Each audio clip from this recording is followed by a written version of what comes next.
think we should be good. Probably. Probably. We shall see. I think this is... You gotta give it a few seconds on YouTube. Wait for it to, like, fuck off to the right location. Okay, so... I think we're good. Somebody make noises. Noises. Somebody make noises. Eggplant. Noises. Somebody make noises. Alright, cool, we got it. Alright, so... We've got plenty to discuss tonight. We're starting kind of late-ish, mostly because of indiscretions from me, but a bunch of people also had stuff that they needed to take care of before they came in, so I guess it works out that way. This is a stream about the corruption of the healthcare industry, and we'll probably be making some reference to RFK, so I threw him in the title and reused the thumbnail. But we'll be mostly covering RFK like as a component of the Trump administration on Sunday at 8 p.m. Eastern. So y'all be there or be drawn and quartered. That will be your punishment. With all that being said, I'm sharing this on Twitter. I'm going to share this in my cult and various other places. So let's get started by introducing some people who have not been on the channel yet. We'll start with TJ and Scientific Libertarian. Then we'll go John, Dana, Rose. So my name's TJ. I am with the Libertarian Medical Freedom Caucus. We're all about keeping the government out of healthcare as much as we can. Well, the ideal solution would be to knock them out completely. So I was a EMS chief and a fire chief, a deputy fire chief for a volunteer company. I worked paid 911 in New York City and in Philadelphia and in Allentown, Pennsylvania. So I have experienced the corruption of the medical system firsthand. It's a beautiful thing when you pay taxes and your health insurance and your taxes don't cover your ambulance ride to the hospital. And then it's also a beautiful thing when most likely your paramedic who's taking you to the hospital, he gets just enough hours not to qualify for health insurance. So I'll let you know that. Yeah. What you got, Scientific? I was the former research center supervisor for Hillshire Brands, saved them $14 million per year on their operating costs for their turkey division. Before that was bought up by Tyson's. Did a bunch of sciencey stuff at university, and then kind of transitioned into medical laboratory science after that. Ran for office in 2018. The Gazette gave me quite a few compliments, saying, they endorsed nothing but Democrats that year. That was the year after Trump was elected, so they weren't going to do anything different, but they had nothing but nice things to say to me. So that was the last time I ran for office as a libertarian. All right. John. Hi, okay, I'm John Ponte. I'm the executive, I guess, what is it? Executive editor? Whatever the fuck. Chief editor. I'm misremembering stuff.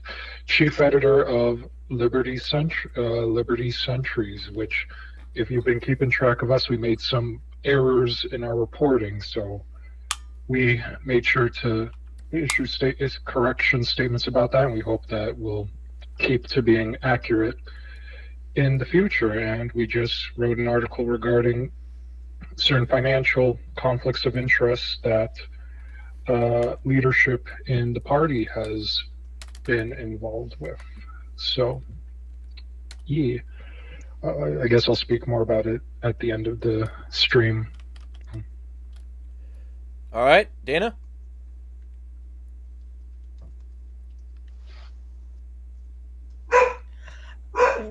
Let's go to Rose real quick because I gotta calm this down. Not a problem.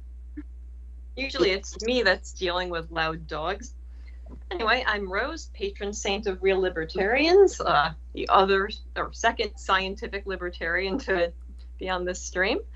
Let's see, big L libertarian, active member of the New York Libertarian Party, and I'm here on this stream because in light of the recent events involving the assassination of a health insurance company CEO, I'm seeing way too many of my fellow libertarians getting this wrong. So I'm here to educate you people.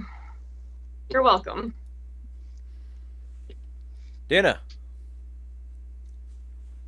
Sorry about that. She hears like a horn honking or a dog barking on TV, and all of a sudden she decides that she's got to bark at them too. The only thing she doesn't bark out on TV is doorbells because we don't have one. She doesn't know what that is. Anyway, so Dana Carver here in Michigan, living the life of the Michigan Libertarian Party. Outside the party, which is its big own mess, I do a lot of growing of things and helping people out with different medical things, and we're doing as much as we can without the industry, but you need the industry too. So, but you know, I spend a lot of time making medicines and helping people out with their medicines and trying to avoid whatever we can with different herbs and things, and that I get great enjoyment out of my daily life. All right. So we'll be going till about 11 Eastern. And we have quite a bit to cover, so I'll try to start with the basics here. When we talk about healthcare industry corruption, there's obviously the government angle of it that we can definitely get into, but like I think that the first thing that we need to establish, and we're all on the same page, is that like it's not specifically quote government, it's also the state, which is like the corporations that need their permission to exist. It's the banks which enable all of this by bankrolling it. It's the feds which are a revolving door of usually unelected bureaucrats, some of which are part of organizations like the FDA, which is basically just a churn of ex-executives and, you know, employees and shit like that. The people who should be like regulating the people involved are also the people involved, which, you know, presents a conflict of interest. So when we say the state, we're not just talking about the government. We're not just talking about the federal government, and states' rights won't help.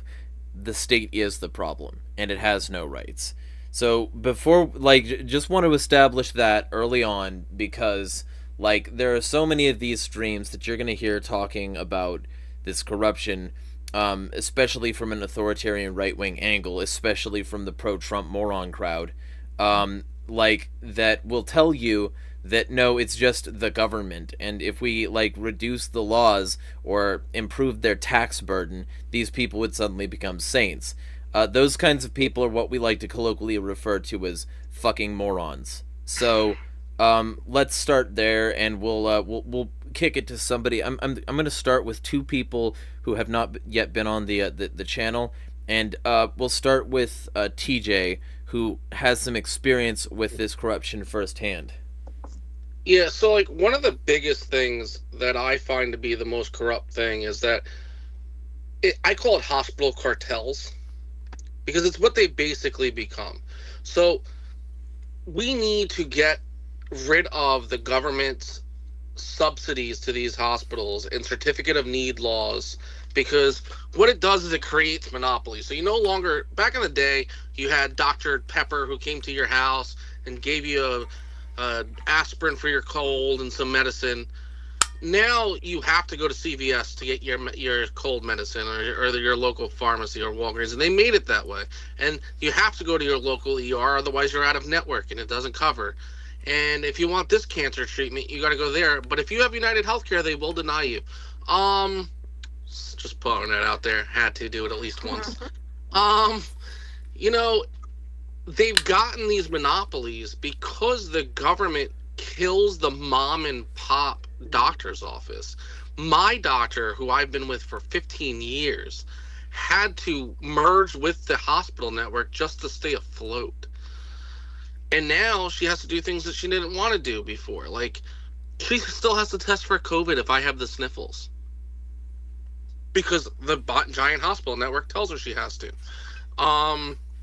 It's ridiculous. And they get away with that. And then nurses, like during COVID, I'm like a huge advocate for nurses because my wife's one, so I'm obviously a little biased.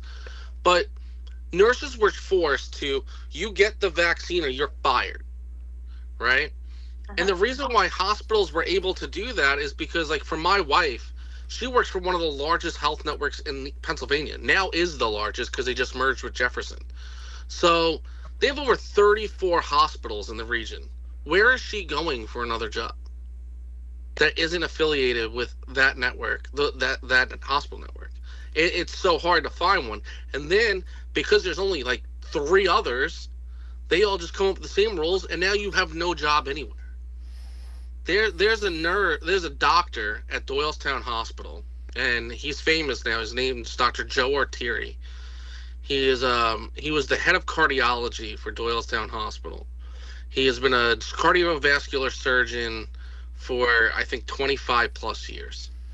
Expert in his field, helped rebuild the whole hospital's cardiac network, raised over $180 million for them up until COVID.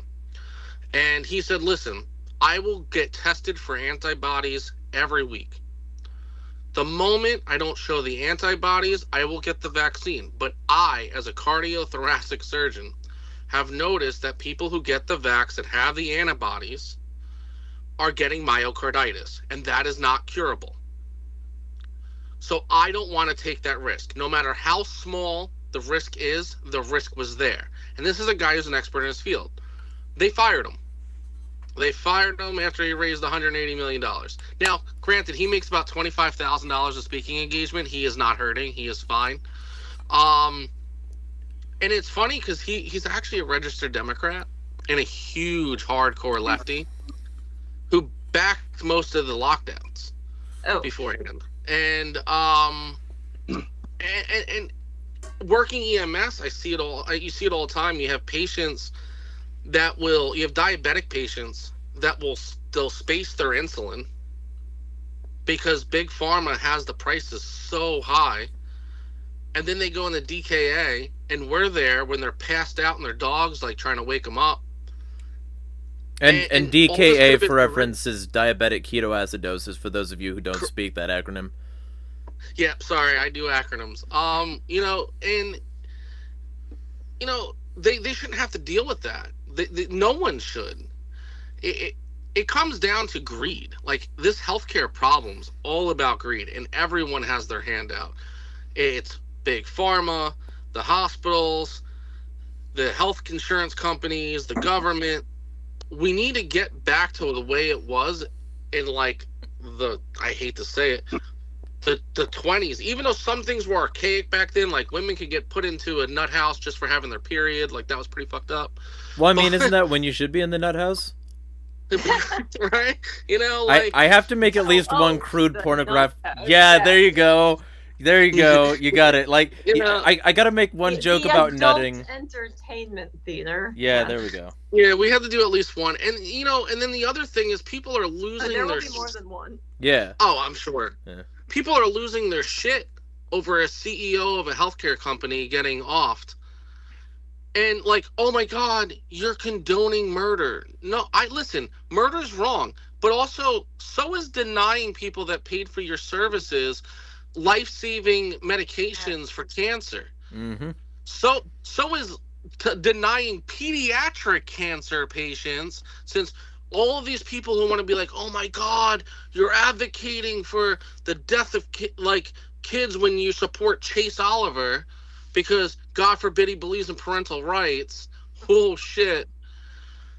But then at the same token, are like, oh my God, you shouldn't ask for the CEO to die. No one asked for him to die. Just Luigi pulled the trigger allegedly and made it happen. Last I heard, he was cooking pizza during that time in my house. Yeah. He was helping me cook dinner. I will vouch for it. I hope jury nullification happens with that. Same. I really hope it's a jury nullification verdict. It would be the greatest thing for libertarianism. It'd be greater than Angela's whole plan to like kiss Trump's ass. Hey, she's getting real deep in there now. She's not just kissing. She's a Yeah, I mean, kingmaker, she's bro. inside it at this Trust point. the plan. Trust the plan. You know, but we have to get rid of these hospital cartels, and that's the only way to do it. Like the hospital, it all starts with the hospitals, and then from there it's a domino effect. Yep. Like you get these hospital networks to break up, it'll change a lot of shit real quick. I think it's funny that hospitals are taking their CEOs off their websites, or in health insurance companies. And I thought it was interesting that he actually made the least of the health insurance CEOs. He was only $10 million last year. Aetna's made like 30. Interesting. Yeah, real quick. Pick better. Yeah, because I'm in the same boat. Like I work for a medical university that at this point like runs the biggest hospital network in the city. Like they employ literally half the city. And they're just like absorbing every other medical practice. Like they were going to merge with the only other remaining hospital in this. I think it was shut down by the state, which, okay. To be honest, I'm not sure how I feel about that. Like if the state is going to prop up. NYU or North Shore LIJ? Yeah. Like I'm not sure, like, yeah, I'm actually okay with them preventing them from forming total monopolies. But yeah, so I mean, I guess you could say that I benefit because I'm employed by the hospital cartel that owns the city. However, like, yeah, I was in the same position. Like, I was mandated to get the COVID vaccine, even though I probably would not have bothered. I would not have chosen to get it myself because I didn't see enough reason to get it. But the governor of our state passed a vaccine mandate that all healthcare workers had to get the vaccine. Now, healthcare worker, most people think that means doctors and nurses. That actually meant anyone who works in any sort of medical facility. Now, I work in one of the research labs. I'm in a completely different building. I am not anywhere near patients. However, I was still covered under this, under this mandate. Like if you're like you work in a sterile environment too. Yeah, like if you're like a custodian who works anywhere that's technically a medical facility, they even covered like people who were working in IT, who were working from home at the time. That's how insane the mandate was. So yeah, like this was under threat of being fired and being barred from applying for unemployment because it would have been considered for cause. Now, a year later, they quietly rolled the mandate back, and people who had been fired were not only required to be rehired, but were given back pay. However, very few people could afford to go a year without work. So the only people who actually quit their jobs over it were people who were close to retirement anyway.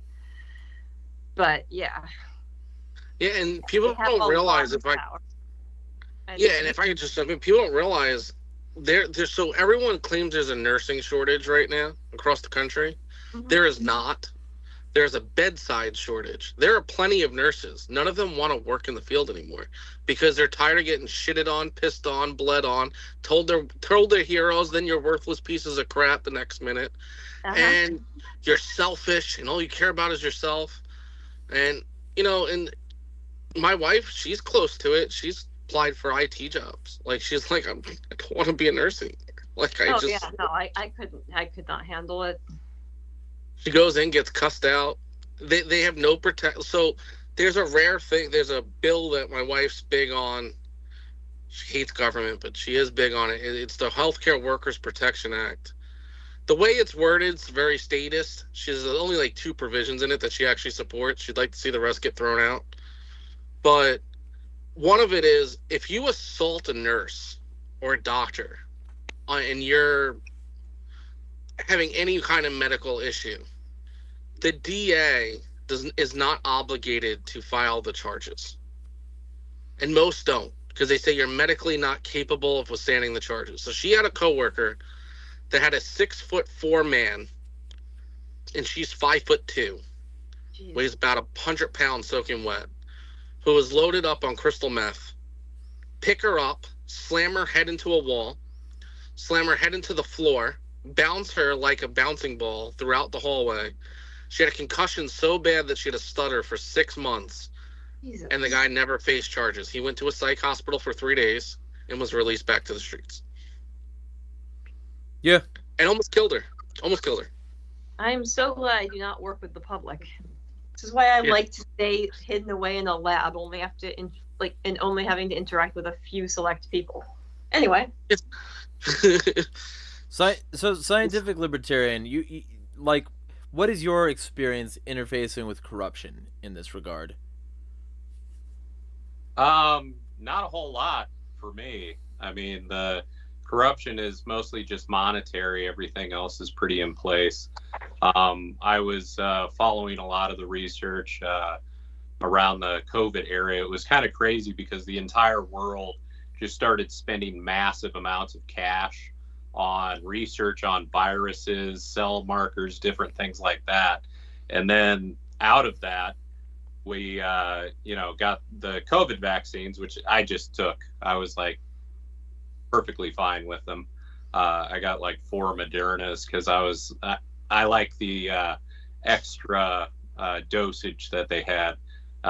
It had a really strong immune response, and I really liked that. And then after the 2023 Nobel Prize lecture, we see that the research that they put into this mRNA vaccine was actually pretty astonishing. You had the pseudouridine through Katina Karakov, and then Drew Weissman, who did mostly kind of the cell marker type research.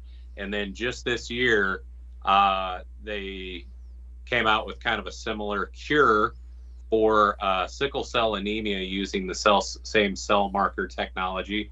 And then a couple months after that, they found a new treatment for pancreatic cancer using the same cell targeting technology that they use, and potentially some of the mRNA technology. And then they went after lung cancer, and then they went after triple negative breast cancer, which is pretty awesome. So those studies start next year. So we're actually going to see a really big revolution in healthcare coming up, not only because it's a revolutionary technology, but also because it's cheap. Making those very specific cancer targeting vaccines is going to be extremely cheap in the future, and you don't need to sell out to a giant big pharma corporation if you can do something cheaply. You don't have to take your idea and then take it to somebody who can actually spend the cash on it Yes in and that no. scenario. So it's actually hooking up quite a bit at the moment. And I'm pretty excited for the future of healthcare. Yeah, mRNA technology that's been in the works for a long time. mRNA vaccines are an interesting technology because they are very cheap to produce and you can produce them very quickly. However, the issue is storage and transport. If you've ever worked with RNA, you just look at it the wrong way and it degrades. So, it has to be kept at -80 at all times until you're ready to use it. So that's the biggest issue. Depending on what batch you get and how it was handled during storage, the potency of the vaccine could vary wildly depending on those factors. So for those of you who got the vaccine, you may have gotten a higher dose than expected. You may have gotten a lower dose than other people. Thankfully I did not have any side effects, but so hopefully mine was left sitting out longer than it should have been, and that's the reason why. But so I did have side effects. So I did get the Moderna vaccine. My nerve endings started attacking themselves because I had an autoimmune response to the vaccine. And I was actually in a wheelchair for 9 months while I was getting IV fusion therapy to cure it. And it's still not cured. I could literally stab myself in the foot and not feel it. So, and it's still ongoing treatment. I still get treatment for it. And the crazy part is because by the time it was confirmed that it was from the vaccine via biopsy, I was past the 1 year mark, so I couldn't even file a claim. So, And they were shielded from immunity anyway. Yeah, because Trump, which I don't agree with. because Trump Yeah. engaged Trump. Trump engaged the Bush era sort of immunity clause. I forget right now what it's called, but I'll be going back and checking this. It shouldn't take long. But generally, this mandate was basically that they would be shielded from liability, because of the potential harm that it could do for people to be able to hold these people accountable during a state of emergency. It was I have it up now. It was the PrEP Act, the Public Readiness and Emergency Preparedness Act for Medical Countermeasures Against COVID-19.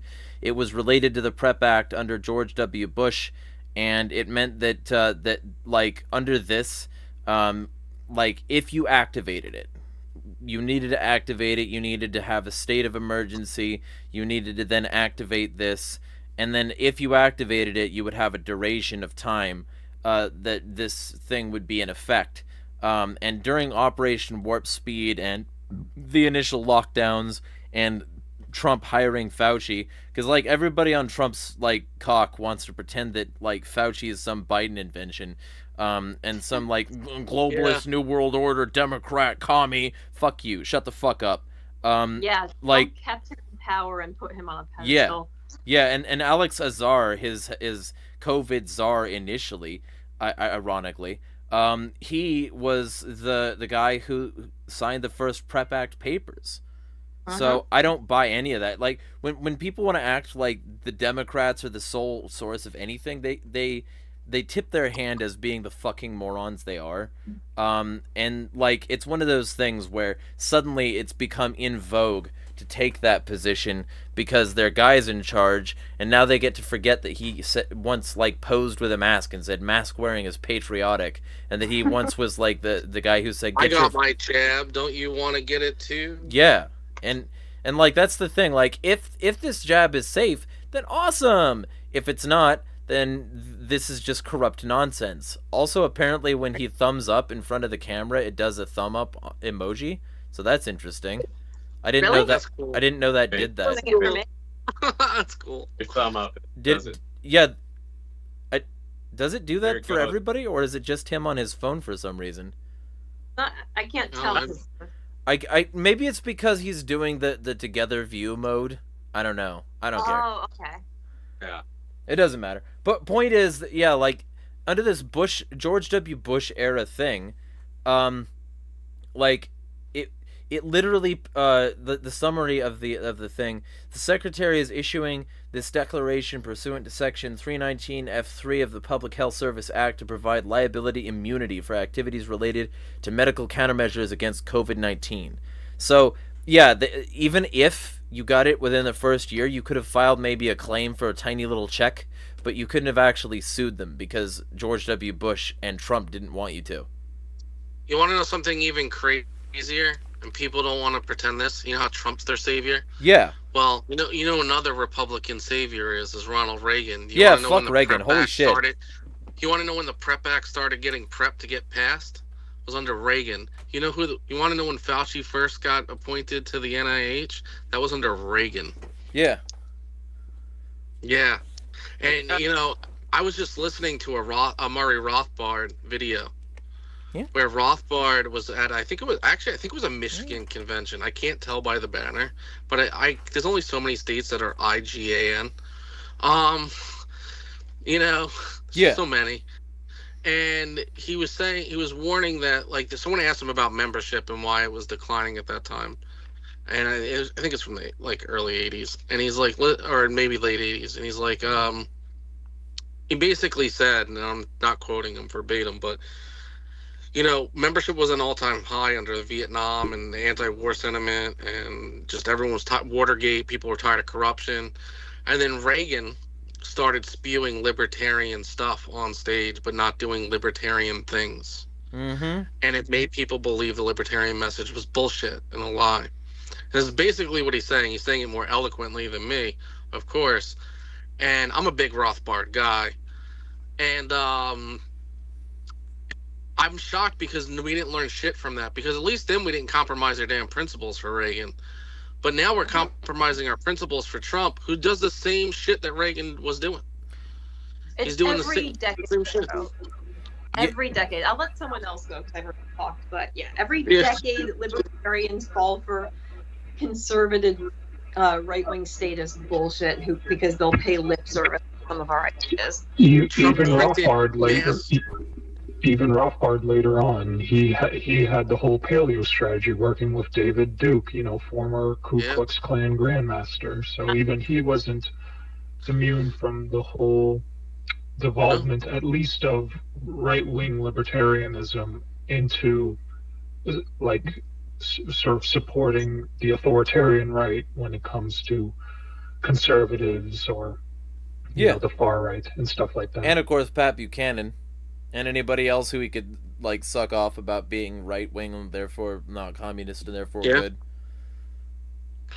Yeah, I mean, he definitely he fell for his own stuff, but I mean, I just thought it was an interesting statement that, like, a lot of Mises people read Rothbard, and I guess they didn't listen to that when they were listening to Trump. A lot of them. It's amazing how many of them I feel like have not actually read Mises. Yeah, they don't. Or Rothbard, for that matter. Yeah. Yeah, I've read both. Obviously, and Hayek, and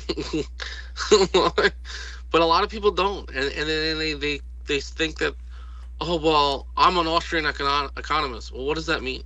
And then they can't answer.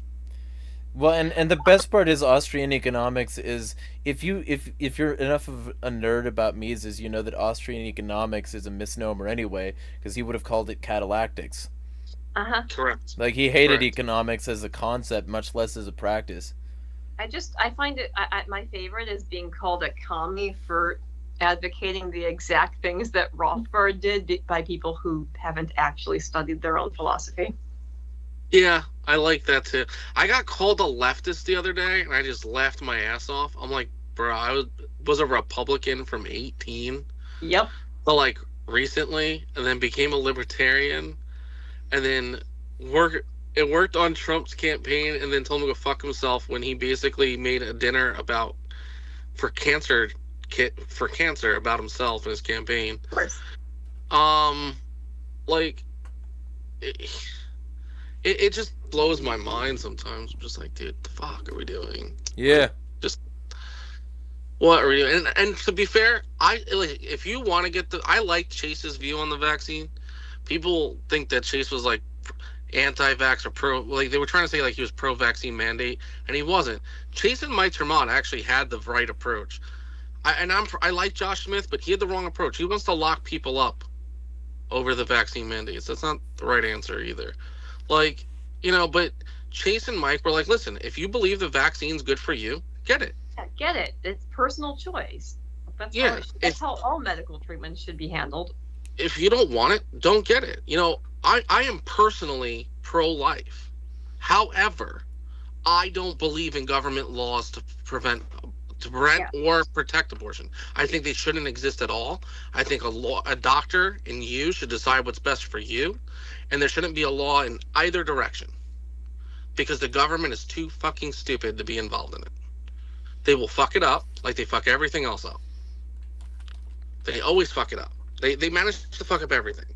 ProPublica has actually done some stories on that. I think their most recent one was a former commander who had a miscarriage, and due to certain abortion laws within the state, she had to get medical treatment for. I haven't fully read the article yet, but it seems like it mirrors other stories that I have seen in regards to, because of the abortion laws limiting them that have been passed, it affects how doctors are willing to treat their patients, even for stuff like miscarriages, where they will be more afraid to treat those cases because of the possible legal repercussions of it. Right. Yeah, you're talking about the DNCs. You're talking about DNCs, yeah. So, like, they have to wait. Women after they have for people who don't know, women who after they have an abortion, if the baby is still, or the fetus is still in the womb, they have a high risk of infection passing that on their own. So there's a procedure called a DNC where they remove the dead fetus out of the body to avoid infection. And my wife's had one. She had a miscarriage and she had to get a DNC. And you can die. Sometimes they don't pass on their own, and you need a DNC to remove the dead fetus. So states like Texas, I know their laws are pretty strict, and a lot of doctors in Texas are not willing to do DNCs. I think Alabama or Arkansas is the other one. So, It's real quick then, let's briefly hit on that.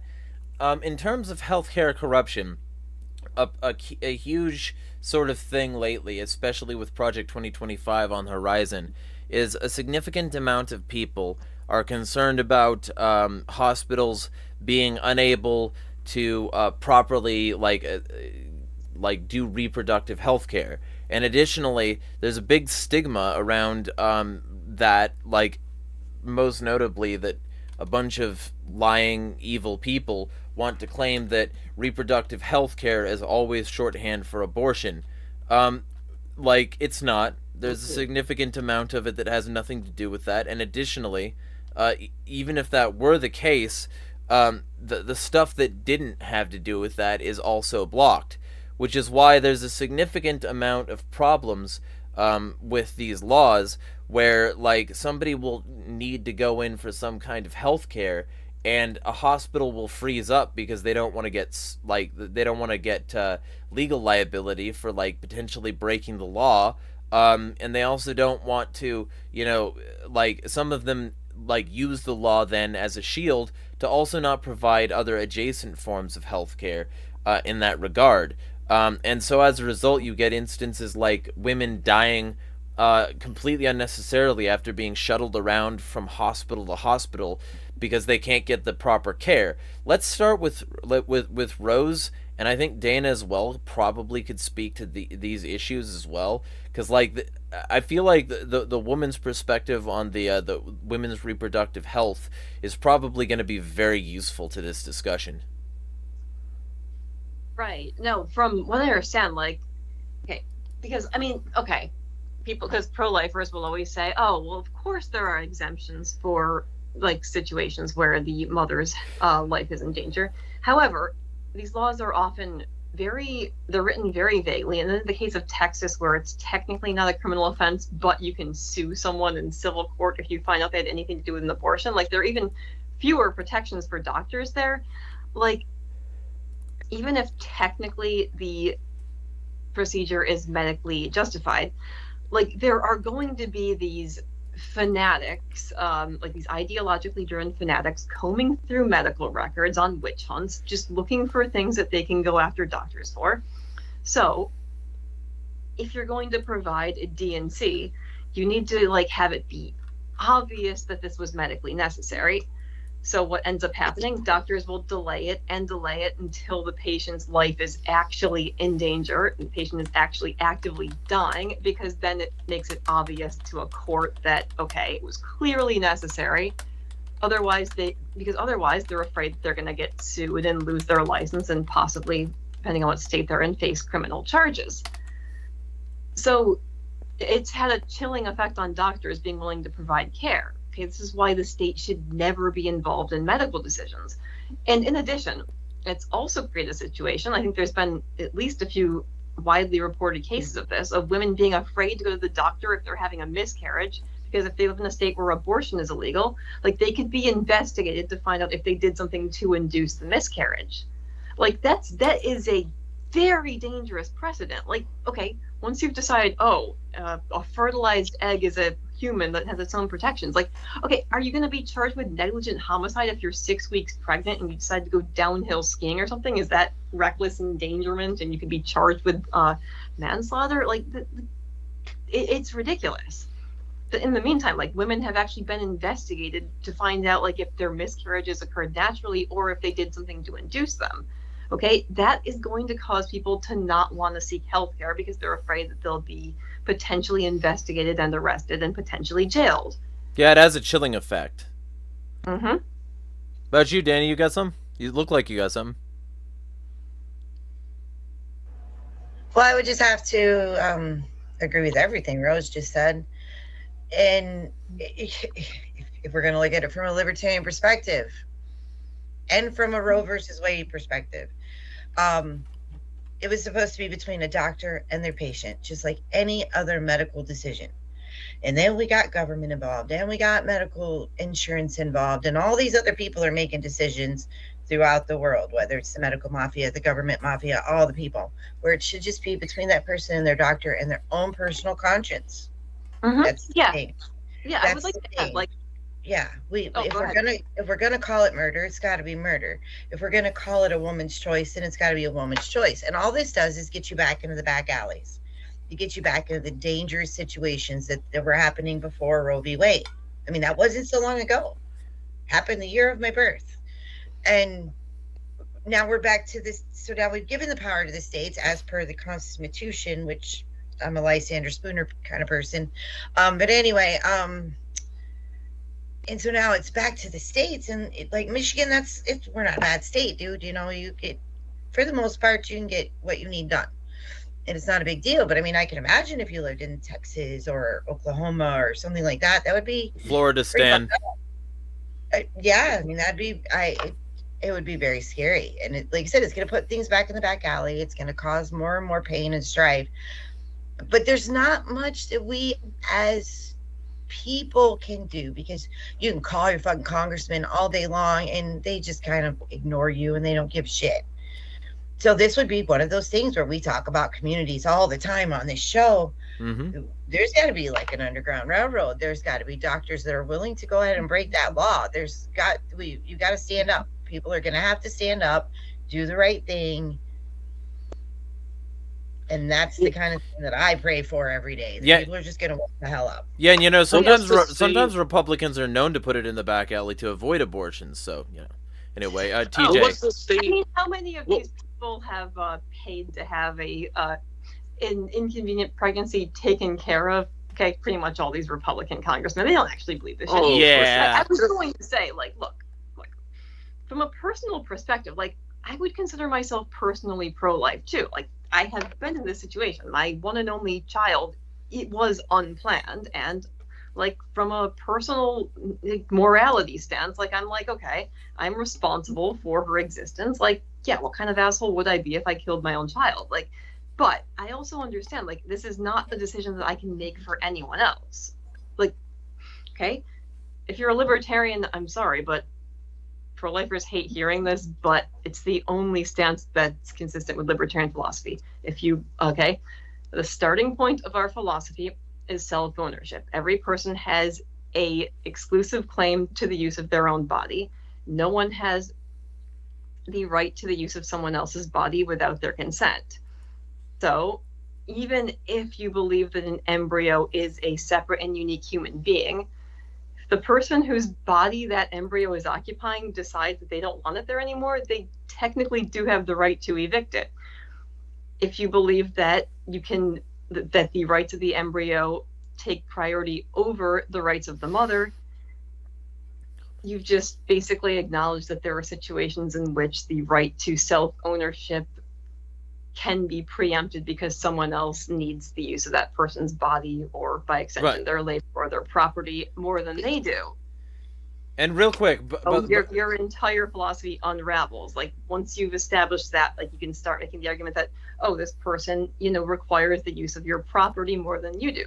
This person requires the use of your labor more than you do. So it is the only consistent position. Right. And real quick, before, because I know TJ has got quite a bit to say right now, so we'll get to you real quick. Rusty Rivers says, "Y'all looking for the perfect solution? It will never happen.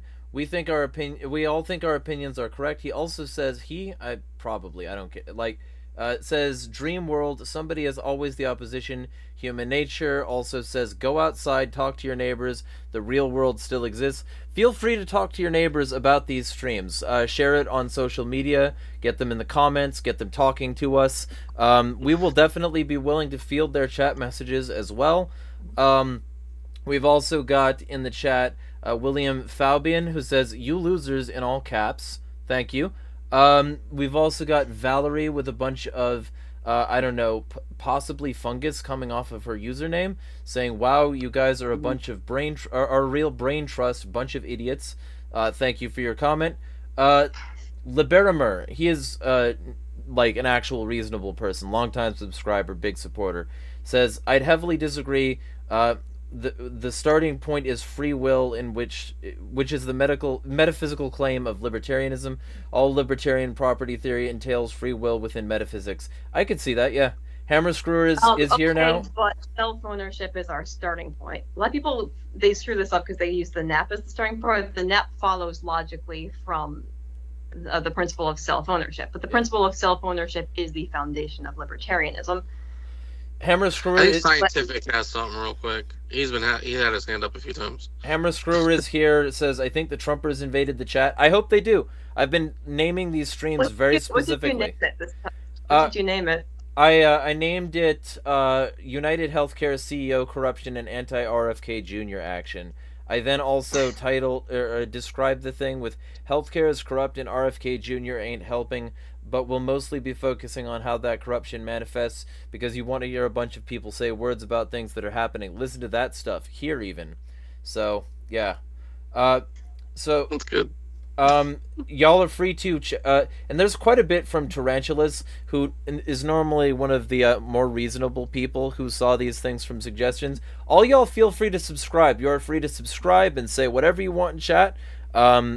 This is an open discussion, but keep in mind, the more intelligent stuff you have to say, the more likely we are to be able to actually substantively cover it.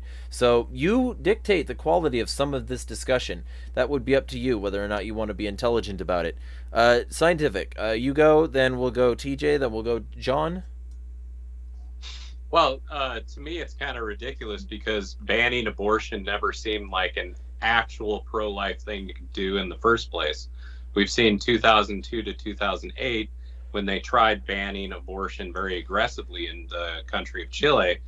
And what happened was ulcer medication became a black market drug, and women just started taking ulcer medication, and that induced a miscarriage. And by the time you got to the hospital, you couldn't tell the difference between a regular miscarriage and one that was induced by ulcer meds.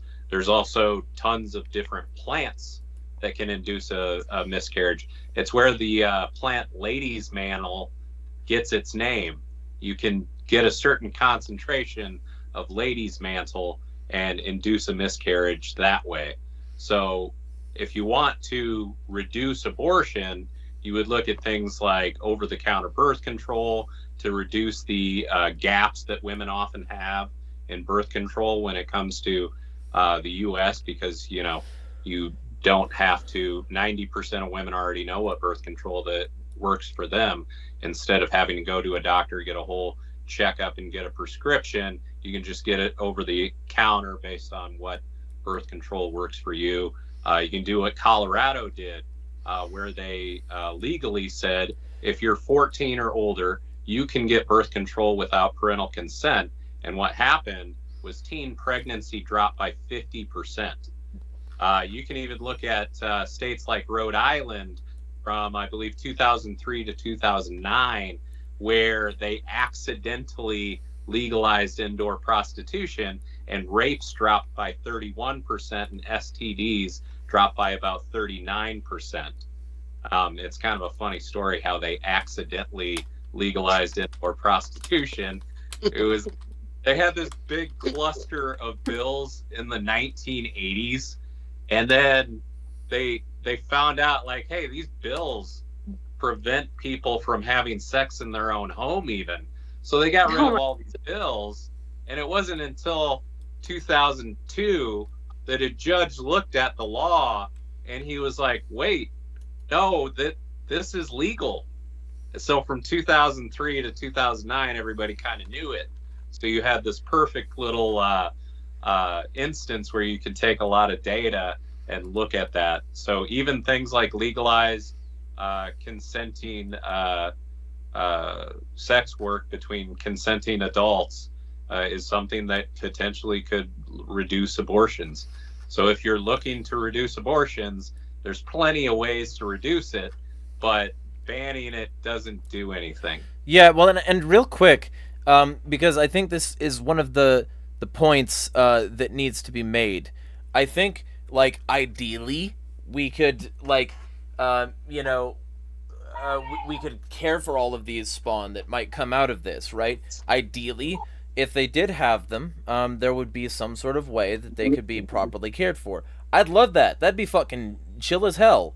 But that's generally not true, and like so many of these like rightoids who have a problem with abortion also have a problem with various social safety nets, also have a problem not like reaching out in their own neighborhoods, not helping anybody themselves. They have like it's like you want them to have them, but you won't help them. Hody Johns is a like devout Christian. He's been on this channel so many times, and he's a good friend of mine. Supporter of my work also on a financial level, just to disclose conflict of interest with blah blah blah. He would say that one of the key problems with modern Christians is that they are unwilling to do the work necessary to provide the social safety nets to give these women the foundation that they could have this kid ethically to begin with. Like, yeah, it sounds really good to say that, you know, we should like have these kids and not, you know, off them in the womb, and, you know, abortion is murder, blah blah. You know what else is murder? Slow starvation, being stuck on the state teat under corrupt foster and orphan care systems, and a bunch of other things that I could mention that make it reprehensible. Then when they are old enough, you know, if the woman does have them and like can afford to have them, there's so many economic shocks that could happen. Most people don't have enough money to afford an emergency. I know I fucking don't. Most people don't have enough like spare change that they could afford like their kids' emergency. So like if you have one of these situations and then simultaneously you have people like United bitch ass fucking healthcare denying your claims, you've got so many people on the dole for a corrupt system that will not take care of them, that cannot hold all of these people that the Republicans are claiming we need. They want to talk about a fertility crisis, and they won't make this planet more habitable for the people who come into it. It's asinine. And when Hody Johns, this devout Christian who comes on here a routine amount, when he says, you know, that the real solution is providing an environment and a culture where like people are taken care of so that people would want to bring these people in, and so that they could do it, and so that the system that these people are born into could bear it, that normally gets him flack in right-wing circles, because they want to say, well, bootstraps, my personal responsibility, my blah blah blah. But a lot of these people also claim a Christianity that tells them to do this to begin with, to be a good Samaritan, to like, you know, give the cloak off their back to somebody who takes their shirt or something like that. I can't remember. It's like you're supposed to give all you have in service of him, and so many of these alleged pro-life libertarians ain't pro-life enough to throw a fucking dollar at the effort, much less enough to actually fund the system. So it's asinine to me when these people want to claim that shit, and then also like they'll be the first to defend this CEO and say, oh, we believe murder is wrong, we're pro-life, we believe murder is wrong, but they won't do anything to help the person who's sick. They won't do anything to help the woman who needs a place for her baby to launch out onto instead of just the pavement. It sucks. I hate these people with a fiery passion, and I hope they know that. I think we can tell that. I was going to say this is the perfect chance to talk about the CEO situation, because I'm seeing, like, okay. First of all, I'm going to say I'm really enjoying a lot of the unity I'm seeing. Like, we're seeing people on the left and people on the right all united in either, well, everything from being happy about the CEO to saying we don't give a shit. Like, watching like Ben Shapiro's audience turn on him, and Ben Shapiro accidentally creating class consciousness. Like, people being like, wait a minute, why are you saying that it's the left that's celebrating this? We don't give a shit about a CEO. Like, we've all been fucked over by our insurance companies too. We've all watched family members die because they paid into a health insurance company their entire lives only to have it deny their claim when they needed treatment for their cancer. Like, we've seen so much unity. So the only people who are defending the CEO and acting like this is like something, and acting like this is some huge tragedy, well, it's the mainstream establishment, who of course They're are rich. They're corporate, the rich. They're corporate donors. They're corporate news propagandists, and They're advertisers. sadly, I'm seeing way too many people who call themselves libertarians who are on the wrong side of this. Okay, and I'm just here to tell you, you guys are being fucking morons. Okay, people, those of you who are saying, well, it's a NAP violation and that's final, you seriously lack analysis, and you need to learn how the NAP actually works. Okay. Did he have stage 4 cancer and he was denied?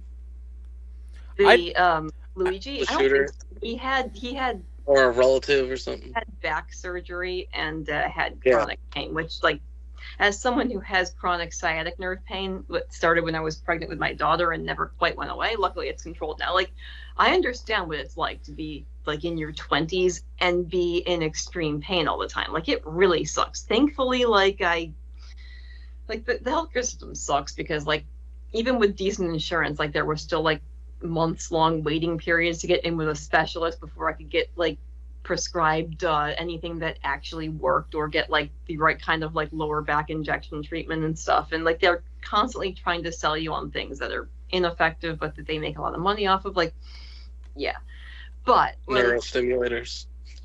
oh yeah, like cortisone injections, which ultimately do more harm than good, like, but they charge as much as a one-day surgery, so they're making bank. Like, yeah, there is so much corruption and like unnecessary treatment.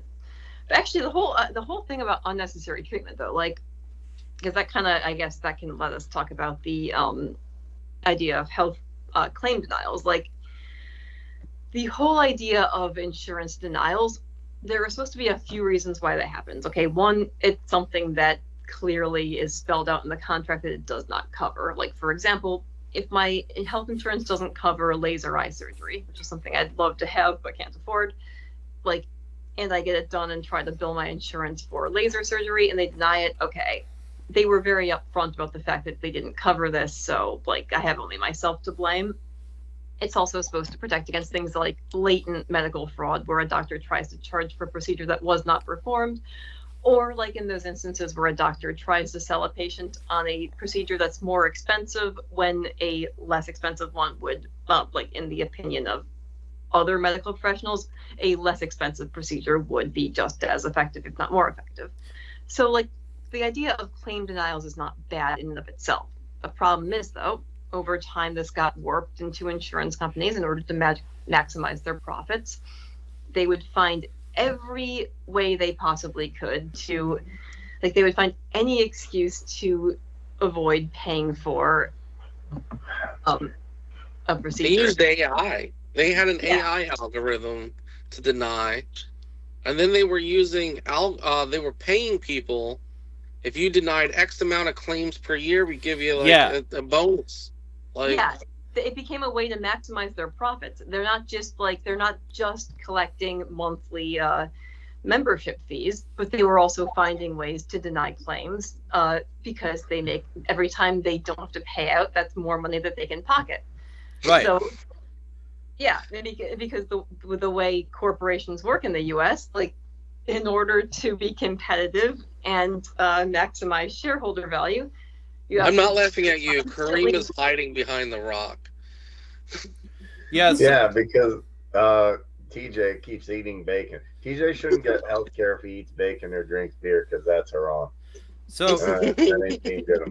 That ain't being a so in the case of these insurance companies, okay, one, blatantly denying healthcare that was supposed to be covered, like, that's something that can only happen in a captured market, because in a free market where there were multiple competing healthcare firms and people could just take their business elsewhere, like, if you have a history of contractual violations, people are going to stop doing business with you. But we live in a under a system where these companies have been granted state-sanctioned monopolies or near monopolies, where there are only like 3 healthcare corporations or health insurance corporations where you can buy insurance from. And all three of them are probably doing the same shit. So they can pretty much do what they want. Like, apparently, like with United Healthcare, like only something like 0.2% of people would even bother to challenge a claim denial. And in the event that that they challenged it, like very, very few of them could actually afford to try to take it to court. And if they did, like an explicitly stated strategy was to try to drag out court proceedings as long as they could in order, like, they could afford it, and it was cheaper than paying the claim. Exactly. They would just drag out court proceedings until the person either ran out of money or they died.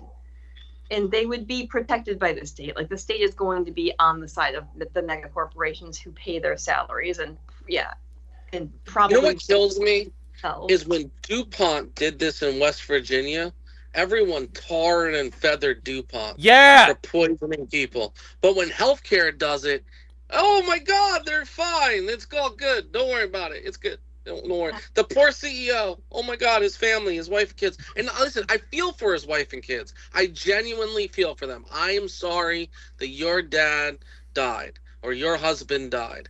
That does not negate the fact that he ran a corporation that, do you know what one of their biggest denials were? So all these pro-lifers, like we were talking about, and Christians who love life, behavioral health inpatient denials. So people who want to kill themselves, let's deny their in-treatment stay. Yeah. Let's kick them to the curb early when they want to blow their fucking head off. Especially if they're a veteran, because the VA fucks people like so far through the ass that it ends up in their mouth. Oh, and if you're looking for quotes, I am an ordained minister, so one of my favorites is Proverbs 19:17. Whoever is kind to the poor lends to the Lord, and he will reward them for what they have done. So if you want to stop abortion, like I personally, like I said, personally pro-life, I donate money every year to a charity called A Baby's Breath. A Baby's Breath gives clothes, formula, diapers, bottles, jackets to single mothers who are impoverished. All they have to do is go to one group session a month about basically just about motherhood. It has nothing to do with anything else. It's a place for them to vent about being a single mom to help with their mental health. And they get whatever they want every week. They can come there and get formula. No questions asked. It's run by the Catholic Church, but I mean, I'm not Catholic, but it is run by a bunch of nuns. But it's the Catholic Church's way of battling abortion. Like, that is a way to do it if you really want to do it. And one of the things I wanted to bring up about the abortion, I have an 11-year-old daughter, and I have a sister who's 10 years younger than me. My sister, when she was 12, had to go on birth control because she was getting really bad migraines when she would menstruate, right? She's going to hate me for saying that on a feed, but whatever. Hopefully it doesn't get back to her, but she's a nurse now. I doubt she cares. We have to make sure this specifically gets back to her now so that she yells about it on social media and we get more views. Yeah, right. And then, but certain states, the way the language is written, it actually bans IUDs. Yeah. And for anyone who doesn't know, it's an implanted device.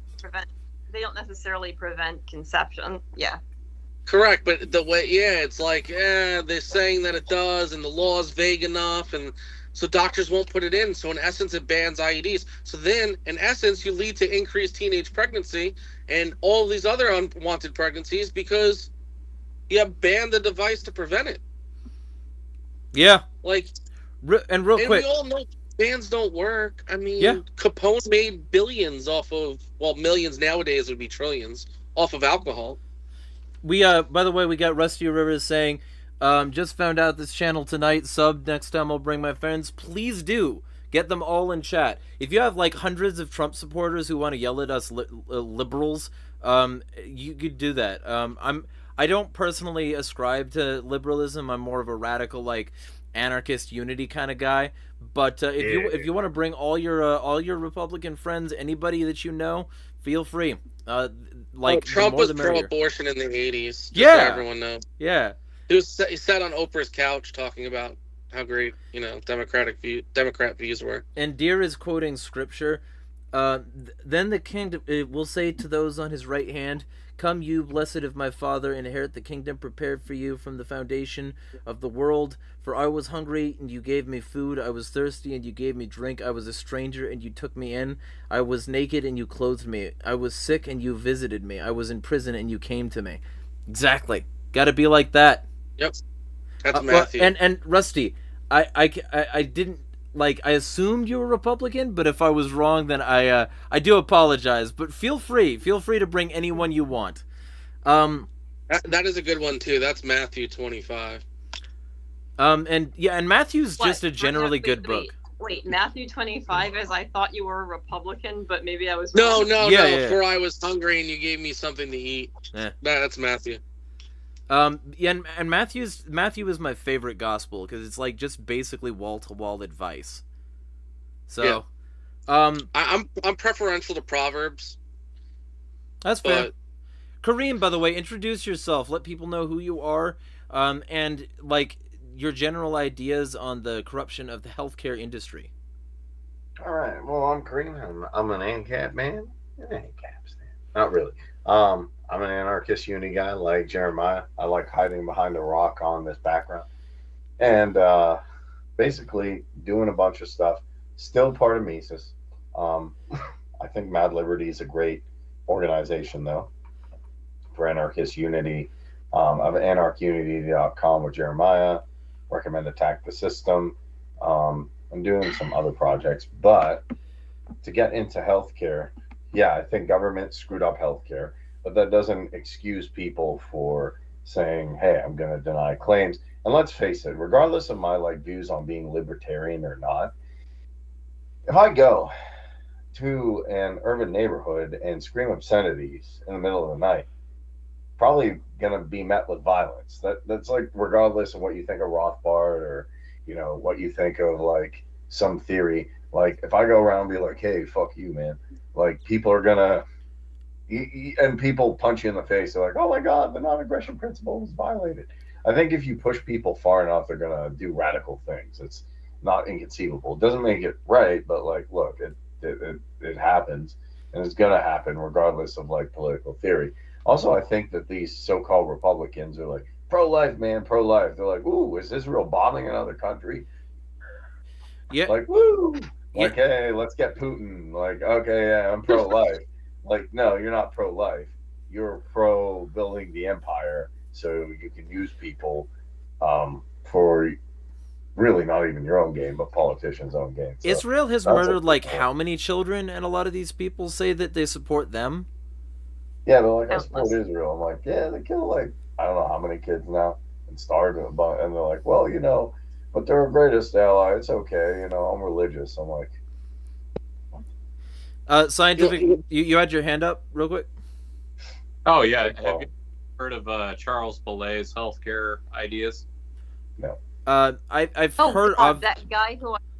He was so forgettable. I forgot he was even a libertarian nominee for the presidential candidate. Oh yeah, Thanks for reminding me that. Forgot he even existed. What were his healthcare ideas? Because I think you're gonna reference a speech that he gave and got booed for. Probably was one of the ones booing. Oh yeah. I mean, he was right in the speech, but yeah,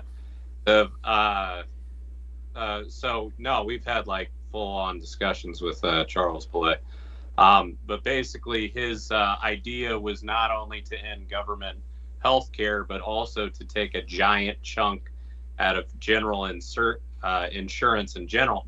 So basically, his idea was a transition period of where you would take all the money that you would give into Medicare, Medicaid, and Social Security, and you would put that into a singular non-managed account like an S&P 500 that would return 5% plus every single year.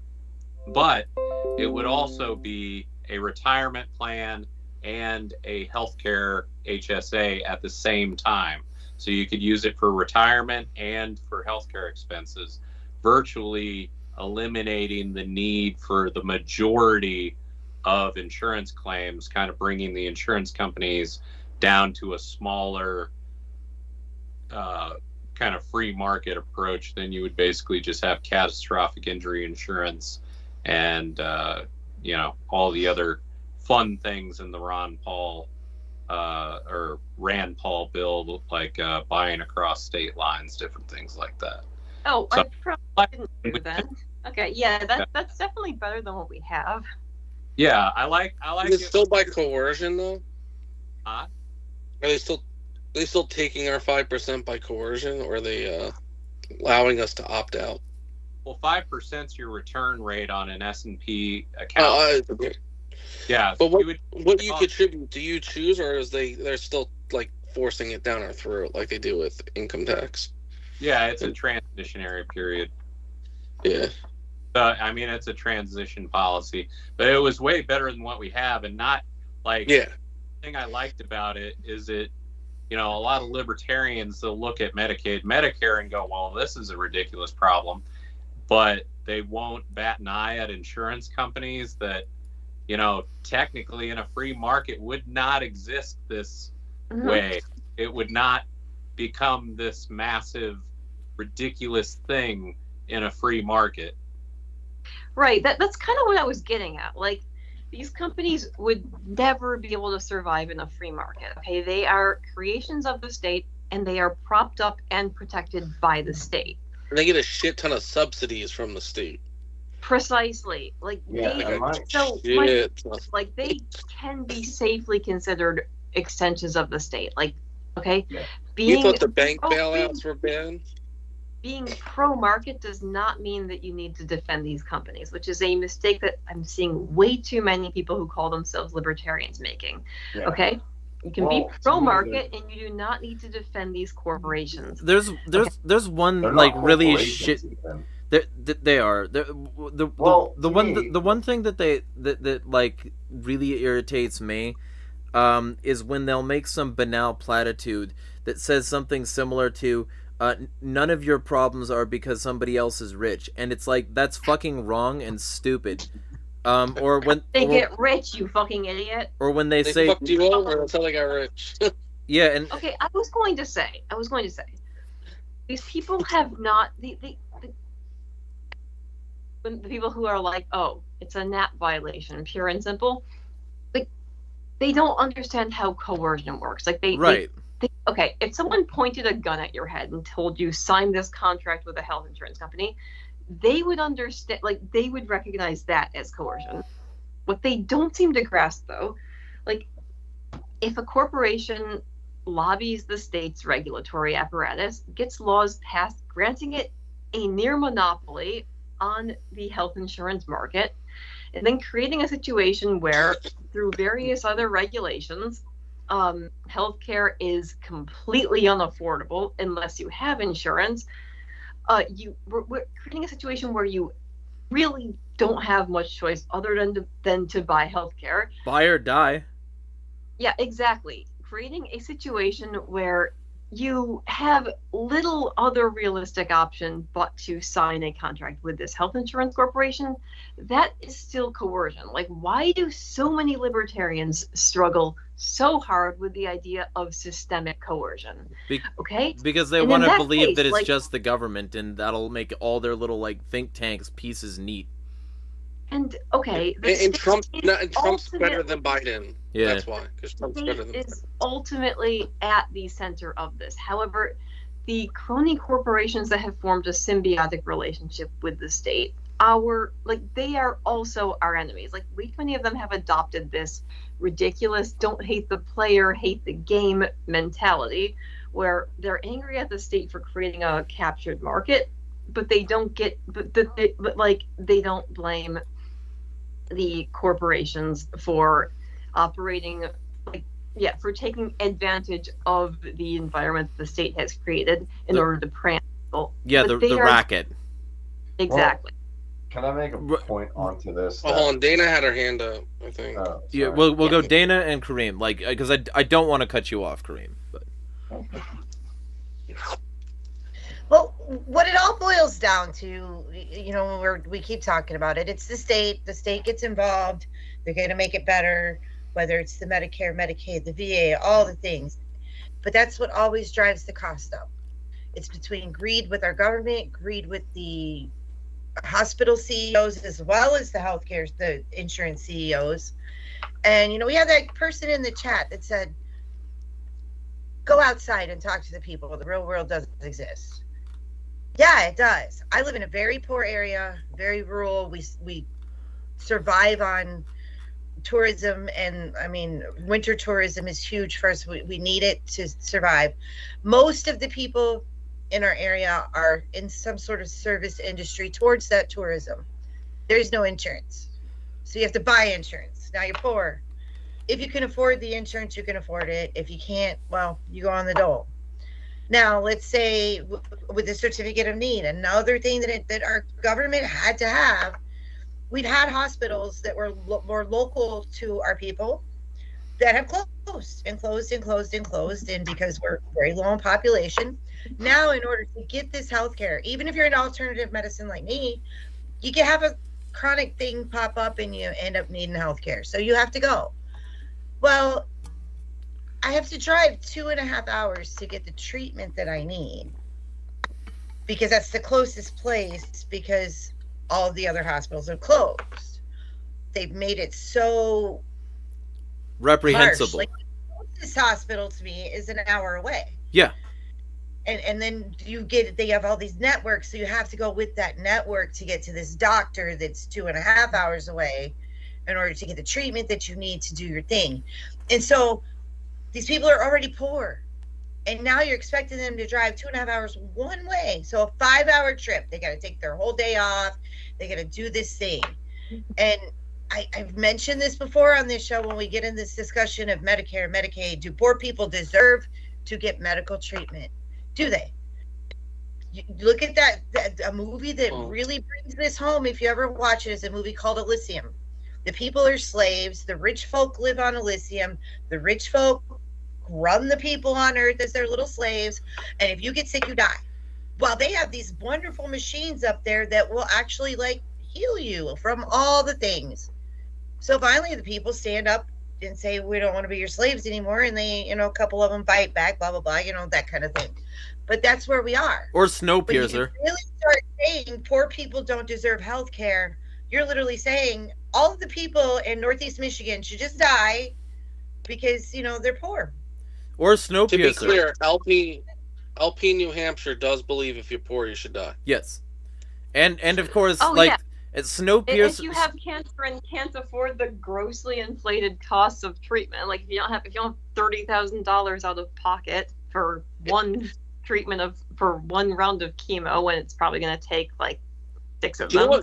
Do you know what kills me about cancer treatment, real quick?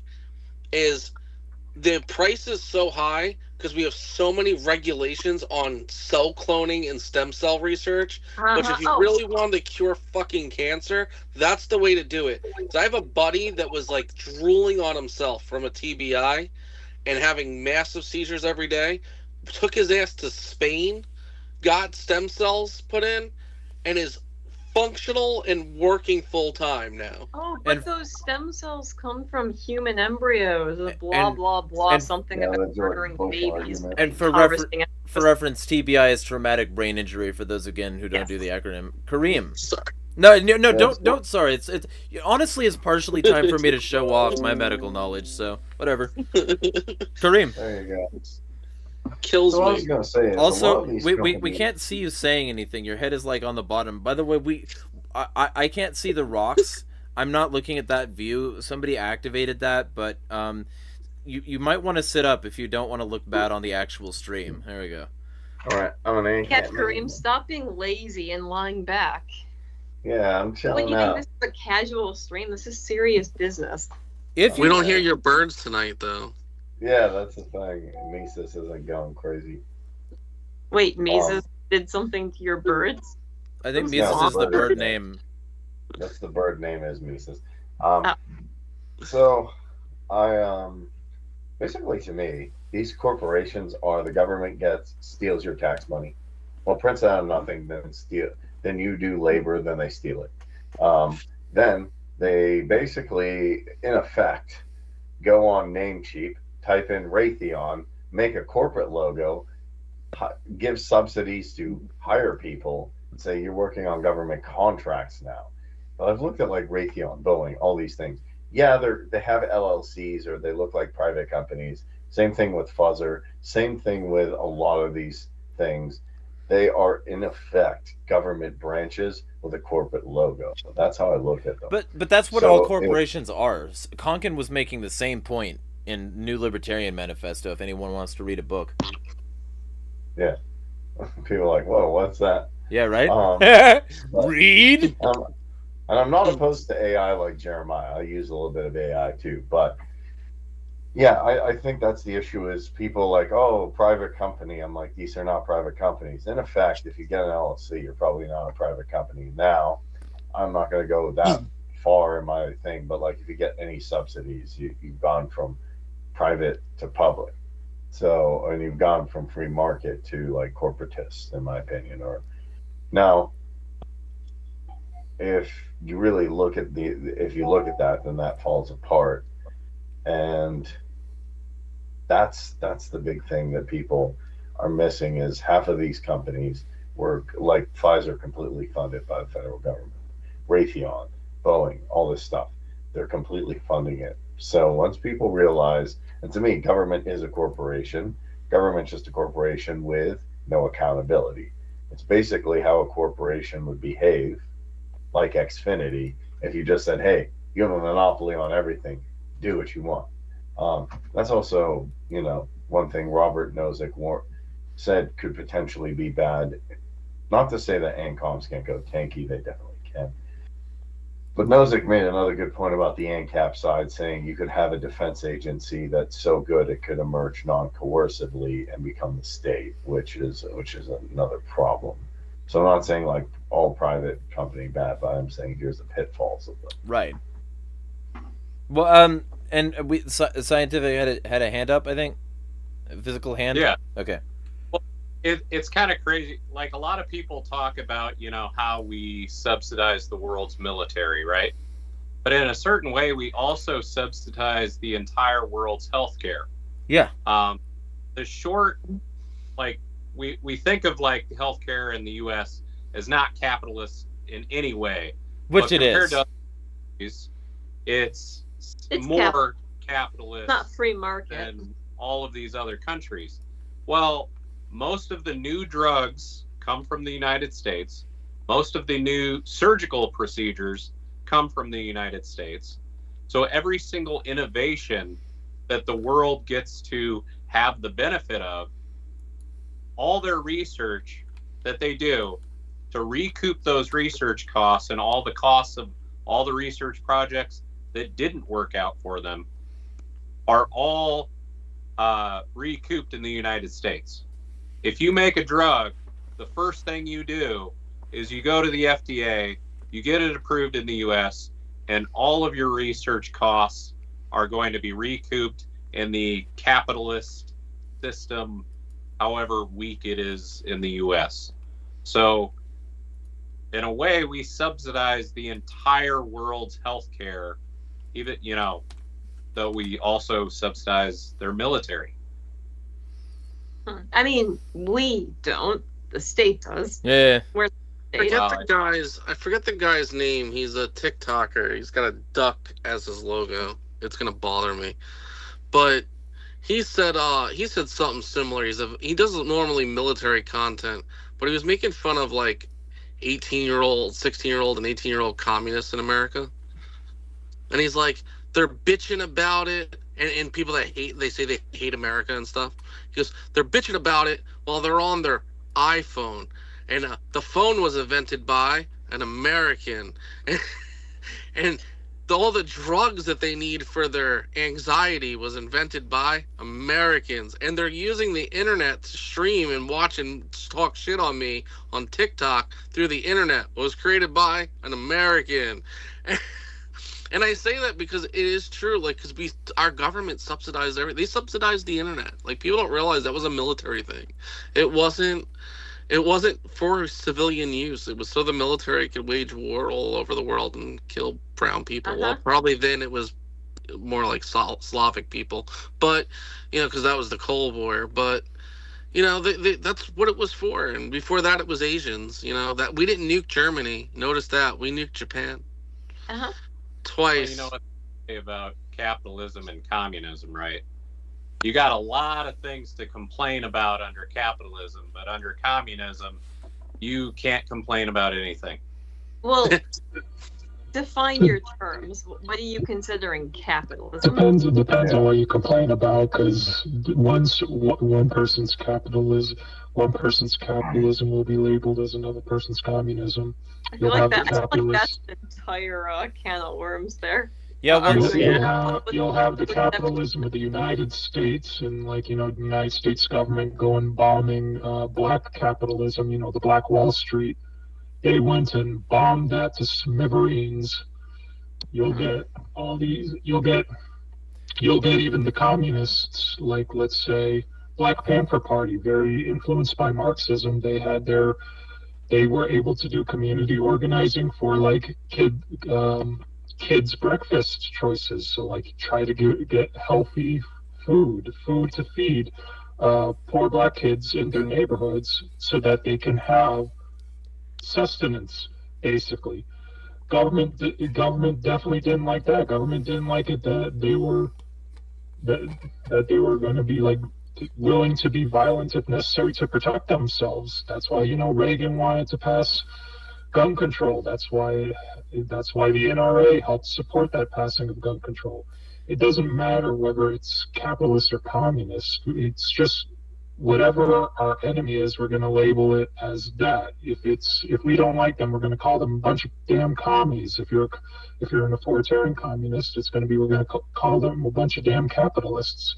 It doesn't matter what the name. It doesn't matter what the actual system is generally, because you look at anarchists such as Emma Goldman, who are firm socialists. They go against the kind of systems that were created by, Lenin or Stalin, because they were authoritarian systems that helped recreate what they saw as the downfalls of capitalism, with the hierarchy, with the hierarchical organization of the state, with the state helping to control industries and that kind of thing instead of the actual workers doing it. Right. So it's sort of a point where, call whatever you want, the system we have want. You can call it corporatism, call it state capitalism, call it Dave, for all I fucking care. Whatever it is, it's a form of authoritarianism that tries to justify itself through what Rose said earlier, these symbiotic relationships of domination. The corporations help out the state help out the corporations in forever putting a boot on the face of the poor people, of the workers, of anyone who isn't privileged enough to have the power. Does he know he's got a voice modulator on? I feel like I'm talking with it. Yes, that has been the pattern. He's weirdly. That has been the pattern of the last previous streams. I'm a paranoid motherfucker. I keep telling him he doesn't need that. He's not a real person. He's actually He's one AI of robot. He's somebody that we created. He's supposed to be like an amalgamation. He's one of those alien drones that are flying above your house. Yeah. So and real what the fuck? John Conti just flew over my house, you guys. Real quick, because we'll get to a capitalism communism thing at some point. Also, stream about that. I feel like. Also, Rusty, the thing you're asking would make a great stream topic all on its own, and he's. What do we think about Elon? I went and checked the chat. Yeah, and so I feel like maybe we could do that next Wednesday if it works for people. We'll go on an anti-Elon crusade because fuck that guy. Yeah. In short, he's not an ally to libertarians, and libertarians who think he's their ally are being fucking morons. Yeah, and he's not even particularly. And he's not even. He finally gave LP Bucks back their Twitter page. It took like a year and a half because we, God forbid, posted a picture, a gif of Macaulay Culkin cocking a BB gun. Yeah, right. Okay, come and take it. Twitter under his rule has been better than under the previous rule. rule. It hasn't. It has been better. No, it has been better. No, it hasn't. He's gradually. He doesn't ban people as easily, right? Yeah, he does. He complies with 83% of censorship requests from authoritarian governments. He has suspended people for saying the word cis, as in like cis versus trans.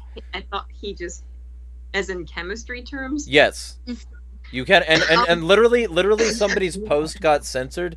When they were trying to quote the Center for Immigration Studies, which is a fascist, right-wing, authoritarian, anti-immigrant center, they tried to quote the CIS, but because they said cis, the post was like not allowed to be posted. Leave the cheese and bacon out. Leave the cheese and the bacon out. Dana's talking about cheese and bacon, apparently. Let me. I'm just gonna. It's okay. It's okay. I'm so sorry. I thought I was on mute. I'll take. I was talking to my old man. I'll take care of it. My old man is supposed to leave the cheese and bacon out for a minute. Yeah, right? I'll take care of it. Don't worry. Oh, well, I mean... Okay. Do you know what I love, real quick, is that RFK Jr. and Trump were eating McDonald's on fucking the Trump Force One, and the McDonald's employee snitched on Luigi. Yeah. And by the way, Wawa now in Pennsylvania is selling Luigi dolls in Wawa. Well, just... Okay, I mean, I feel like... Okay. If you guys are going to be criminals, like, I feel like if you're going to be a criminal, aspire to be the type of criminal where the news media posts your shirtless photos everywhere. Exactly. Well, and Jason Bourne level shit. And real quick, like, we'll go over the whole Elon Musk thing at some point. And like we'll do if next Wednesday it works for people, that would be super ideal because I fucking hate Elon Musk.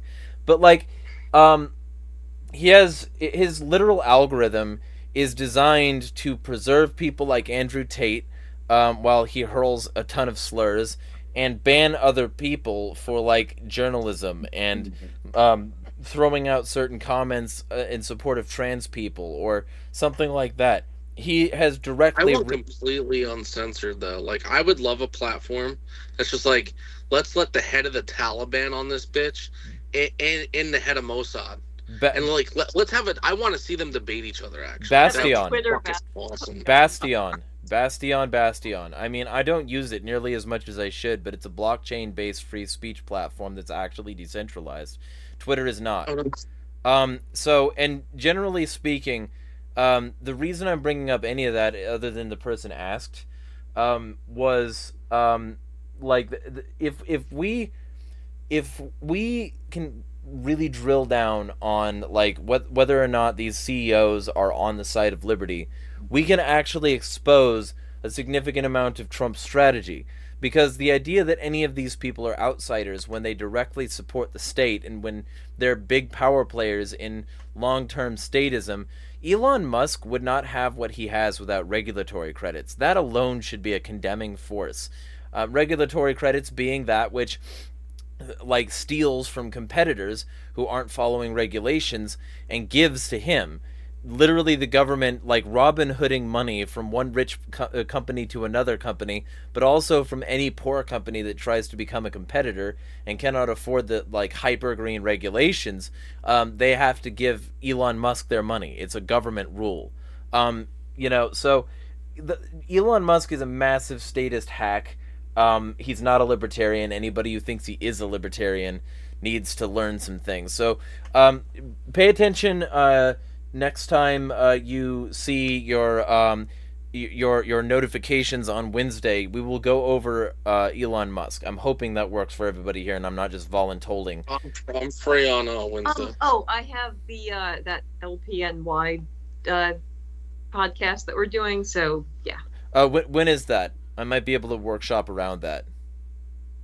7:30, I think. Okay, so it's 7:30 your time. Eastern? Okay, yeah, we might be able to work with that. I might be able to segue directly into a stream here. Yeah, because like the Elon Musk subject is one which demands a significant amount of attention, and also Rusty accurately talking about how Tate is a demon. Yes, and anybody who supports him supports a sex trafficker. Supports a pedophile, supports a massive fascist piece of shit. but they like him because he also hates women as much as they do and blames who they want to blame for their problems. But he drives a Bugatti, Jeremiah. Man. Here's the thing. I never want a And he Bugatti. kickboxes. I never want a Bugatti, and the reason I never want a Bugatti, even if I could afford one at some point, you can't replace the parts. So even if I go really fast in my Bugatti Veyron, I can't order new Veyron parts. I can't buy a new bumper if that shit breaks off. I can't buy a better suspension. I can't upgrade that shit if I want better tuning. I can't do shit to that shit. I would rather have a Dodge Challenger. I would rather have a Nissan Z. I would rather have one of the many cars that's actually workable. Japanese Skyline from Japan, not America. Yeah, so like you've got options. Is what I'm saying. Like I would rather have something that I could actually do something with. Like a Bugatti is just a cock car. It's a car that you show off to people instead of your cock because you would rather not show the smaller thing. Hey, but A good example of why. My wife always says that people have certain things. If you ever see her put SDE in a comment, Yeah. that's small dick energy complex. Yep. So, like, yeah. It's similar to like when people accuse me of having TDS and I'm like, no, you're the one with TDS. You think I have Trump derangement syndrome? You got Trump dick riding syndrome. I did create a website for anyone that's use that. curious about Anyway, I Trump's think cabinet picks. I did create a website for anyone who's curious about Trump's cabinet picks. It's trumpoathtracker.com/cabinet picks, cabinet-picks. Yeah. It has a liberty score based off libertarian principles. If you click on the picture, it goes into the details of why they got that liberty score. In fairness, I put parameters into an AI and had AI grade it, so I wouldn't be biased because some of these people would have got a lot lower scores from me personally. His national security advisor got a 30, just so everyone knows. Well, if you want somebody to go over that data and make it human, I would be willing to do that. But Yeah, there's a lot of them. We have everybody on there, from SARS to fucking rejected people. yeah, because I'm an anti-AI extremist, as I think you may have seen on my timeline. So, But there's good news. There's good news in all of this. we can't see you, so you're jacking off under the table. The rules are the rules. Yeah, I'm beating my weenie. Yeah. But Malay and Hoppa, I guess we're getting into it, so that's kind of funny to watch. Yeah. Well, we'll be wrapping soon. We got a lot of people in this call. Anybody have anything that they didn't say about healthcare corruption that they need to? And I'll wait for Rose to come back as well, because we'll be wrapping at around 15 minutes, and then I'll be immediately dropping off to do a cult meeting. So. Well, I have one thing. I do want to point out two very notable Republicans, since we were talking about pro-lifers, and some of these Republicans that were staunch pro-lifers that came out later in life that they supported or paid for abortions. One is Richard Haltorf. He was the Colorado state representative who was advocating for an anti-abortion bill in Colorado. Admitted that he financed an abortion for a former girlfriend that he had an affair with, and advised her to live her best life afterwards. Also, so he paid for an abortion, but he's an anti-abortion activist. Mark Robson, who I know personally, well, not personally, but know of him from my grandfather, was the North Carolina lieutenant governor. He was big on trying to get an abortion bill ban passed in North Carolina, admitted in 2023 that his wife and him had an abortion 30 years they had an abortion 30 years prior. So it goes to the hypocrisy of some of this stuff, and anyone who thinks the government's not involved in healthcare, just go to some of the experiments, the radiation experiments after World War II with the bombings, MK Ultra, Tuskegee, you know, the even if you want to go worldwide, the HeLa cells in Africa, polio vaccine trials. Look into the history of the polio vaccine trials. I know my wife would get mad at me if I didn't bring this up. Do you want to know what's also still legal here, but is banned in like Russia and Syria? Lobotomies are technically still legal in the United States. Which are just literally murder. Like, you're killing them. Yeah. Yeah, So, they rebranded it as psychosurgery. They actually are still done under some circumstances. And, yeah. there's a book called Ice Pick that I recommend reading. My wife loves it. I've read it. It's really good. It's about lobotomies. We'll at some point do an entire stream on the psychiatric industry because I've got a lot to say about that. You know, and that's an entire ball of wax on corruption. Also, Kareem, you need some headphones. The book just out about that called Mind the Science. About some of the pseudo stuff around it. And I'll remind people, The Minds of Men by True Stream Media is an excellent documentary. It's like 4 hours long if you want to be very angry. Did we I talk? already am. If the subject is psychiatry, I'm already going to be angry, so... Good. Well, It's like the mental health system's fucked. If you think the medical system is fucked, the mental health system subcategory is like fucked. ultra fucked. It is like literally, you know, the kid that like burned puppies as a baby. That's the fucking mental health system. It is literally on fire. There is no fire company nearby, and there's no water to put it out, and it's just a giant trashy dumpster barge on fire. yeah. So we're wrapping in like 13 minutes. So anybody got anything else to say? I did want. I guess I'll just quickly say in regards to the Coast, the commander story I mentioned earlier was a Coast Guard commander. It actually goes into the whole thing of like healthcare insurance providers being corrupt because her DNC due to miscarriage was rejected by her military insurance. Yeah. That's why she was unable to get the required surgery to deal with the miscarriage because her military insurance provider, TRICARE, I believe is what it's called, rejected paying for the surgery for the DNC. That sounds about right. Rose, you got something you want to say before we book?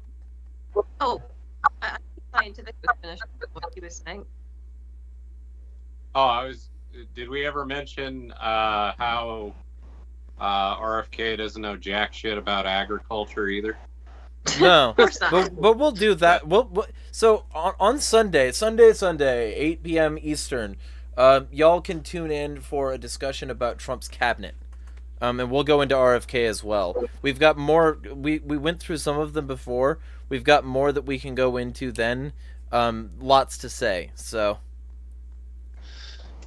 Yeah, I don't think people realize how shitty his cabinet's really becoming. It is like the who's who of fucktards. Well, they were promised a libertarian in the cabinet. Okay, Yeah, don't- Well, RFK. hey, plan? they didn't promise us a libertarian. RFK is our libertarian. He's a douchebag member. Yeah. As of this year, he has a membership to the Libertarian Party. You know, it's just funny because months You no and longer have months to ago- participate to go to months ago, I convention now. joked about this. I'm like, didn't RFK technically have to register as a libertarian Colorado for their like stupid scheme they were trying to do? And then I'm like, wouldn't it be hilarious if Trump hires him and then that turns out to be the libertarian in the cabinet? Yeah. I thought he was going to say did not Vivek was the expect to libertarian. actually be right, and that the LNC would actually try to spin that as the libertarian in the cabinet. Apollo Wait, you gave didn't me know? the gift of prophecy. Yeah. We're gonna get lots of wins after January 20th. Lots of wins. Right. Senators, people. Bigly. The moral of the story here, and what's You're frozen, Dana. Yeah. That's a perfect. We can hear you, but you're frozen. Dana. And it's actually funny picture too. Unfortunately, like that's she's not gonna be happy about that when she sees it. But It is a horrible picture. I'm sorry.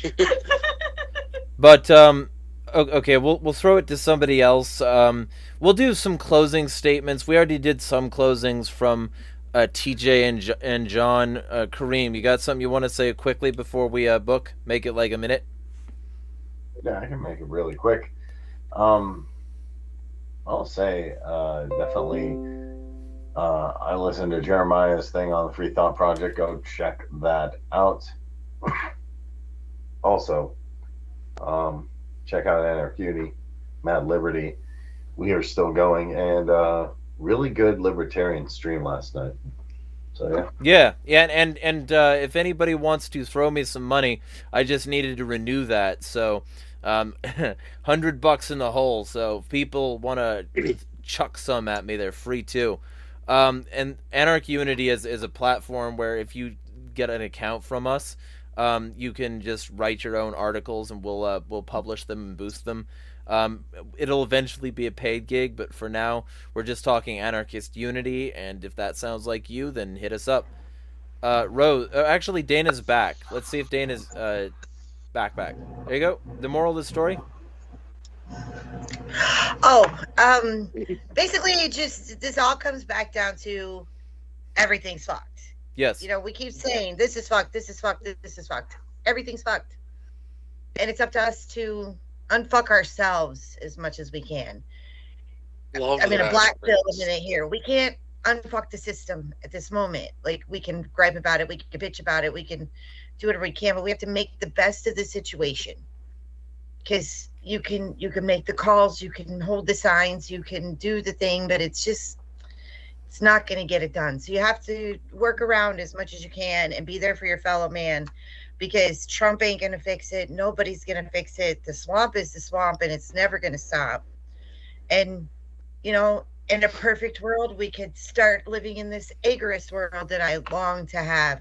But we just got to work around it, work with each other, try to see where we can make our little digs and make things better as well as we can, and just try to keep the faith up and do your best, dudes. Rose. This is why the Libertarian Party was started. The Libertarian Party was started because of all this mess, so that we could get our soapbox out there. That's why Chase Oliver's campaign was so important for us to hold up, because he could have gotten on that stage and said all the damn they're saying right now. Yeah. In a libertarian way, and got that message out there. That was our whole point. Not to win, not to be kingmakers, not to whatever the fuck she thinks she's doing. Well, we're kingmakers. We're kingmakers.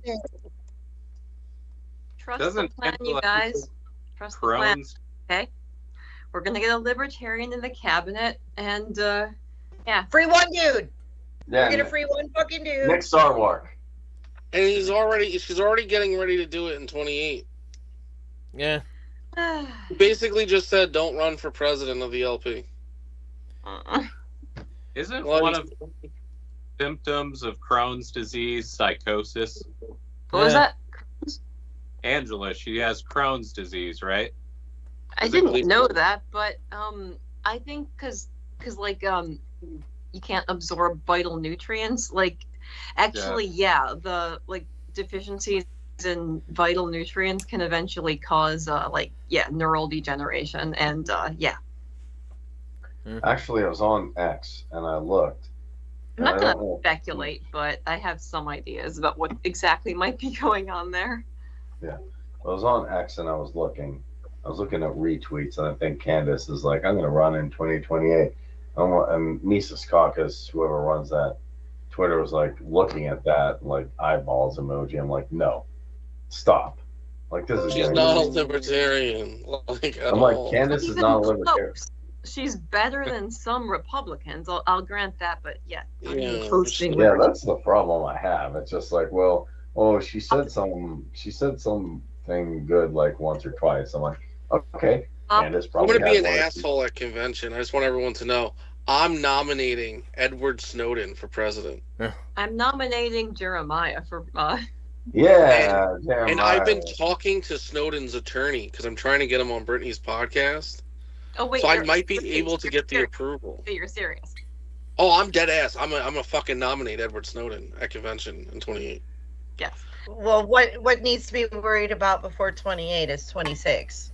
Well, yes, we need to stay Grand back to Rapids. 2026. Oh yeah, we we have to don't know where the we Getting don't through. There's no party left if Grand Rapids doesn't make change. This party No. is done. They cannot I mean- survive this. This is crazy. This is crazy fucking craziness.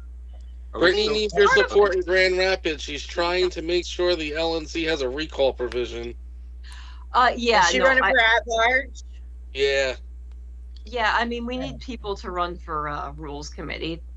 she's and- running for at large. A couple people in like CLC wanted her to run for chair, and she's like, absolutely fucking not. Yeah. I am not ready yet. I will fuck up just as bad as Angela did in other ways. I'm That's good the at problem with large. libertarians. But no, what Libertarians, what yeah. needs to happen in the meantime? People need to run for bylaws committee and help, write out new bylaws that will allow an LNC officer to be recalled. Anyway, So Brittany is writing a bylaw for that to submit with Yeah. 3 parliamentarians on the back end. well, she So- has a vote, so Yeah, I mean, she is trying to get it. She's trying to get elected to at large. Angela is now attacking her, so she's doing something right. yeah, no, she has been for a while, so yeah. But anyway, Yeah, we gotta. The problem with bylaws is if you look at the past history of the last few conventions, we haven't even gotten to bylaws Yeah. hardly. at No. all, if Right? that even. No, I was on So, platform. hold on. So what we we have to do is we have to take back over in 2026, and maybe hopefully we don't spend an entire fucking day on credentialing for once, Yeah. and Well, then we can maybe have bylaws and have lots of things changed. well, y'all are Libertarian. absolutely free to discuss all of the libertarian shop you want after. Yes. Because I got a call to start. With that being said, this is my sign-off message to y'all. The healthcare industry is the state.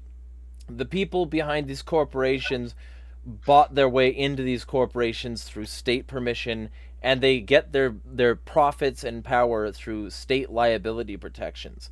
They get their corruption because they're buddies with the people who get corruption done in every other industry. Listen to "What's My Mission Now" by Tackhead, and listen to that voiceover where the guy's talking about gold plating and the fact that they'll cram every conceivable technical advance into the latest military hardware, regardless of actual usability or battlefield conditions, because they want to make a shit ton of money. That's exactly what it is. That, by the way, that song, just listen to that on repeat someday and try not to become psychotic. It's an impossible challenge.